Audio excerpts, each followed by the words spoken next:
হচ্ছে মানে প্রেগনেন্সির সময় যাদের যে বয়সটা, বাচ্চার যে বয়সটা সেখানে হচ্ছে একটু গরমিল হয়ে যায়।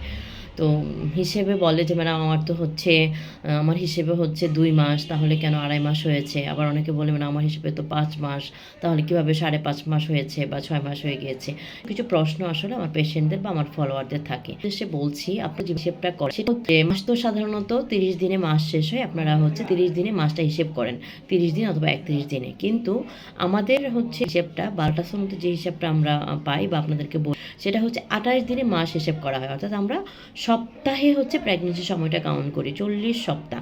সেক্ষেত্রে দেখা যায় যে যেহেতু ৭ দিনে ১ সপ্তাহ, প্রতি হচ্ছে ৪ সপ্তাহ ১ মাস হয়ে যায়। মানে ৪ ৭ ২৮ দিনে। ২৮ দিনে ১ মাস কাউন্ট হয়ে যায়। সেই জন্য দেখা যায় যে প্রতি ৩ মাস পর কিন্তু ১ সপ্তাহ অ্যাড হয়। ধন্যবাদ সবাইকে।